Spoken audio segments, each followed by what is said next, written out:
Hello everyone! I'm so excited to be filming a fun book haul for you all. It's been months since I filmed one and I have some really exciting books, so of course I had to share them with you all and you can let me know which ones I need to read ASAP. Lots of beautiful books in front of me right now, some exciting new releases, arcs. So I have two piles. I have books that I bought myself and books that I have received as gifts. So I don't know which one to start with. Okay, no, let's start with the gifts. Caitlin Bunny gave me this beautiful book. She actually just shipped it to my house and I was like, what's going on here? I got this book in the mail and I wasn't expecting it. And I messaged Caitlin and I was like, did you get this for me? And she's like, yeah. So this is The Mermaid of Black Conch by Monique Roffey. And I actually had already heard of this book because my mum read it and she really loved it. And she was like, Chloe, you should read it. I looked it up on Goodreads. It has amazing reviews. It obviously follows a mermaid and it's a story of the mermaid's love affair with a human. And it is a modern myth about belonging and the bonds humans form with each other and with their land. I also adore this edition. It's so beautiful. Wow, it's really short as well. Yeah, I definitely want to read this soon. Maybe a potential Patreon buddy read moment. Then my friend Michelle Bunny got me Rookie on Love, which is 45 voices on romance, friendship, and self-care. Obviously all things that I'm very passionate about. So basically this book has different writers, artists, activists, musicians, and readers' exploration of their own relationships to the heart's most powerful emotion. Whether it's platonic or romantic for yourself or family, or phantom or your dog, love can feel both gloriously universal and achingly specific. In this anthology, we examine that duality through a wide range of essays, poems, comics, advice, and interviews. Oh, I love it! Oh, some fun illustrations. Oh my god, that's so fun. Oh, I need to read this. Oh, I love it. I need to read this ASAP. Honestly, nonfiction, books on love, friendship, self-care, all of it. I'm obsessed. Oh my god, look at this comic. I can't believe I hadn't even heard of this before, but I will be reading this. Honestly, maybe I'll even start it tonight and just make my way through it slowly, but okay, then I'm really feeling lucky because I was able to get this beautiful arc of An Education in Malice from Hachette. I'm so excited about this book because it's written by S.T. Gibson, who wrote A Diary of Blood. Oh my god. Now I know why people say don't put the candle on the bookshelf. This has never happened before, but it is. Okay, this candle is not it. This candle is not it for the bookshelf. There's a black mark. I need to clean it. Okay, thankfully it's coming off. Oh my god, that's literally never happened to me before. Okay, thank god. It's all good. It's all good. Anyway, so yes, S.T. Gibson wrote A Diary of Blood, which I just adored. If you watch my vlog where I read it, I honestly was like hyperventilating because of how amazing it was and how beautiful the writing is. And you know I love beautiful writing. So I have been waiting for S.T. Gibson to release something else. And I'm so excited that it's finally here. Well, actually, it's coming in February next year. Like, that's when it's officially published.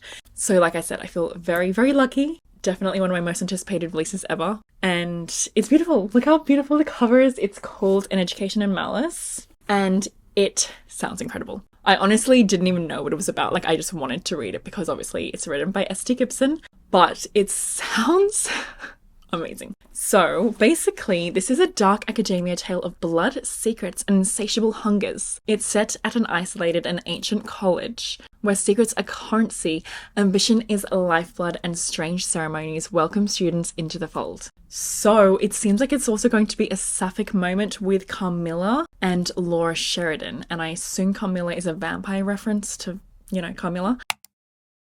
We know that S.T. Gibson loves vampires from A Diary of Blood.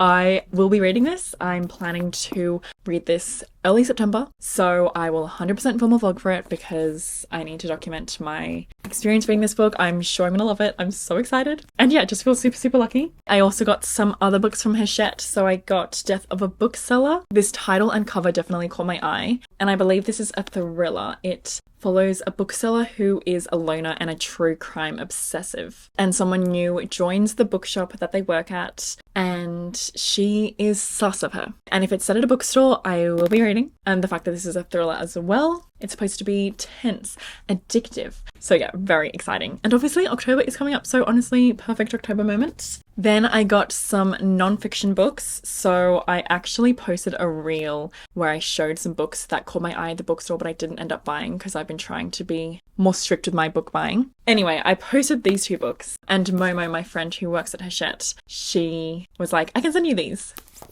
So I got them. This is Living Dolls, The Return of Sexism and the Sadian Woman, an Exercise in Cultural History. So 2 feminist nonfiction books. I absolutely love these editions and these covers. So this is written by Angela Carter. And in this book, she delves into our distorted view of sexuality and reveals a dazzling vision of love which admits neither of conqueror nor of conquered. And then this book examines sexism and, you know, I love my feminist nonfiction, so we'll be reading those. Then I also got from Hachette, really beautiful, Mile High and The Right Move by Liz Tomford. So these are 2 romance books in the Windy City series. So this is book 1, this is book 2. It is a companion series, so you don't have to read them in order necessarily. So I actually read this one first. I read this on my Kindle in my vlog where I read 7 romance books in 7 days and loved it. Like literally one of my favorite romance books ever. And I was so excited that they were publishing the physical copies because I need to go back and annotate this. Obviously I will be rereading multiple times, and I'm currently in the middle of Mile High, which is incredible.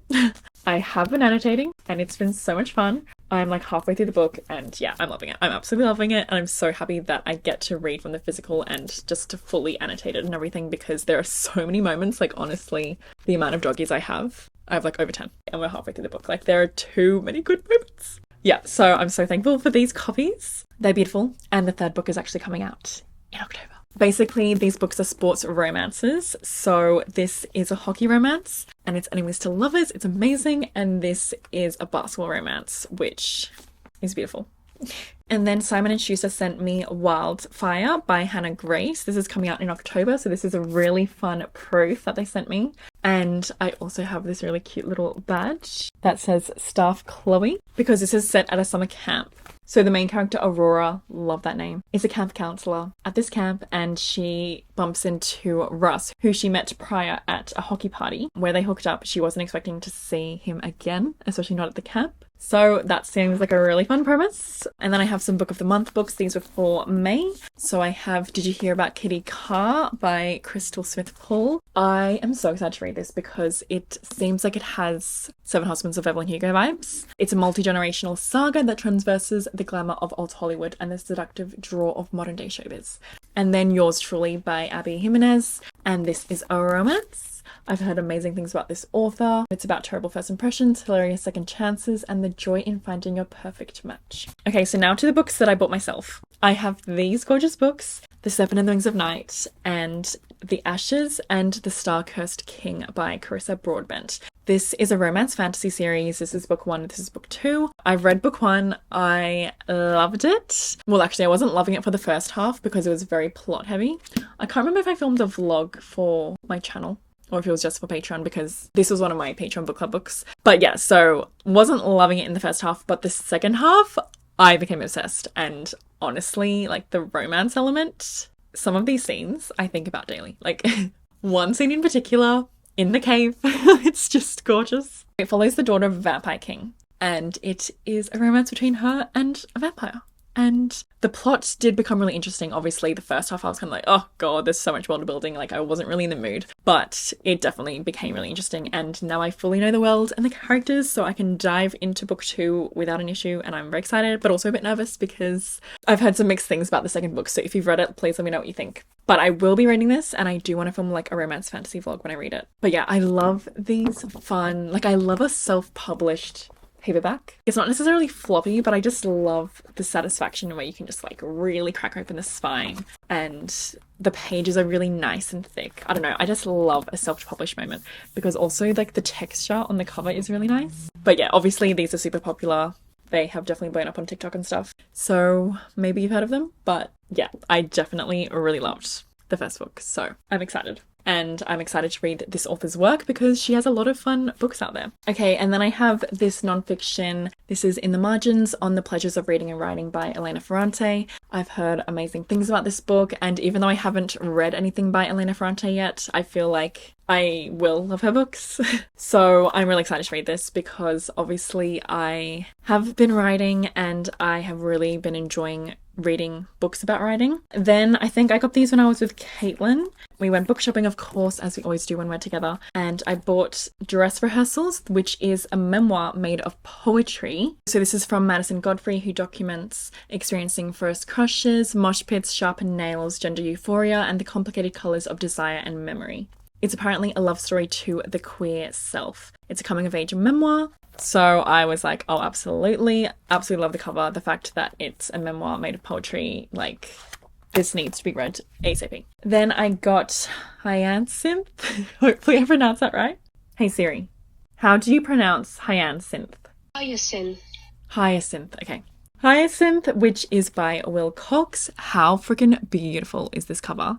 Like, the pink with, oh, it's honestly everything. So this follows Hyacinth's bucket family, which is from a British TV sitcom, which I haven't watched, but from the reviews, they say you don't need to have watched the show to enjoy it. It's described as haunting, surreal, hilarious, upsetting, quirky, and, you know, I'm always intrigued to read very inventive and genre-bending stories. So I was intrigued, obviously mainly from the cover, and I was like, okay, this sounds cool. I also love the format. It has like short chapters with fun chapter headings. And then I bought Dream Girl by Joy Holly. This is written by a New Zealand girlie. I got it when I was in New Zealand, and obviously the title, the cover, the spine. I was like, what's this about? And this is a collection of stories about young women navigating desire in all its manifestations. In stories of romance and bad driving, ghosts and ghosting, playlists and competitive pet ownership, love never fails to leave its mark. Sounds incredible. And then I got Sugar Baby by Celine St. Clair. This was in my most anticipated releases video that I filmed earlier in the year, and look how beautiful this is. It is absolutely stunning. Like, the cover and under the dust jacket, light pink and beautiful. So basically this follows Agnes, who has grown up in a very religious household, and she becomes a sugar baby after meeting her friend, who is also a sugar baby. So she navigates that world. It's described as intoxicating, darkly funny. It's about beauty and greed, desire and delusion. And yeah, so I'm really excited. I've seen some really good reviews so far. Okay, then one of my patrons messaged me on Patreon and said that they read this book recently and thought that I would love it. They said it was very philosophical and had become a new favourite of theirs. And that is A Psalm for the Wild Built by Becky Chambers. I've never read any books by Becky Chambers. She is known for her sci-fi books, and I've always been intrigued, and I finally just decided I'm going to purchase this one and see what I think, because obviously anything philosophical I'm into, and I'm not always into sci-fi, but philosophical sci-fi, thank you. And this sounds so interesting. It's basically about a monk and a robot who become friends. And honestly, that's all I want to know. It's obviously very short, so I'm planning to read it in one sitting. I don't know, I'm just really in the mood for very philosophical, interesting books. So hopefully this is amazing. Okay, and then I got two books that I'm really excited about. I got these when I went to Bowral, which was on the way to Narandera, which is a place in New South Wales I went to with Kaz and Momo. We went for a reading and writing retreat. Vlog coming soon, I'm very excited about that. But we went to a few bookstores and I got The Liminal Zone by Junji Ito. I actually already have the Korean version of this because the Korean edition was published quite a while ago. And when I went to Korea, I got the Korean version, but the English edition hadn't come out yet. Actually, I'll get the Korean edition. If I was watching it, I'd want to say it. So this is the Korean edition, absolutely stunning, and obviously I fell in love with the cover. So this is the English edition. And obviously I love Junji Ito, but honestly I feel like a fake fan because I haven't read Junji Ito in a while. I think it's been years maybe. Anyway, I need to read this ASAP. If you don't know, Junji Ito writes horror manga, and this sounds really interesting. After abruptly departing from a train in a small town, a couple encounters a weeping woman. A professional mourner, sobbing inconsolably at a funeral. She can't stop crying. I will be reading this ASAP. The last book in this book haul Chasing Love by Kat T. Mason. I got this book when I went to Books Ever After, which is this cute romance bookstore in Bowral. It is the only spicy romance bookstore in New South Wales, so they have a lot of independently published romance spicy books, obviously. And it was actually run by Kat T. Mason, and I wanted to get one of her books, and I asked her which book to get, and she said to get this one, which is book 1 in the Dark Love series. And I will just insert this clip that I got of her talking about why you should read this. Hi, I'm Kat T. Mason. I'm the author of Chasing Love, and this is my bookstore, Books Ever After, the only spicy romance bookstore in Sydney. And why should we read Chasing Love? Because it is a spicy love triangle, and it is best friend's older brother, and he turns into a billionaire. That's why. That obviously all sounds amazing, and she was just so sweet, so I'm so excited to read this. She even signed it. It was just such a cute experience. And honestly, like, new life goal, being a writer who also owns a bookstore, and you can like sign your books for the people who buy your books, like, so cute. And honestly, I need to delve more into like the independently published spicy romance books, because it was a whole new world in there and I had not heard of a lot of the books. So if you have any recommendations, please let me know. Maybe I can do a whole video on it. So those are all the books that I have gotten recently. So many amazing ones, and I definitely am in a really big reading mood. I want to read a lot. I want to film a lot of reading vlogs, so let me know what you want to see. Let me know which books you think I should prioritize out of these books. If you're looking for more content from me, I have a Patreon always linked below. That is where I upload extra content like vlogs. We have a monthly book club. This is the book we're currently reading, so I film the spoiler-filled vlog that goes exclusively there. We have monthly live shows and so much more. I have all my socials linked below, including my Twitch. That is where I can connect with you in real time. Thank you so much for spending time with me. Thank you for your support. I hope you're all having a good day or night, and I'll hopefully see you in my next video. You get them from Detroit, that machine guns.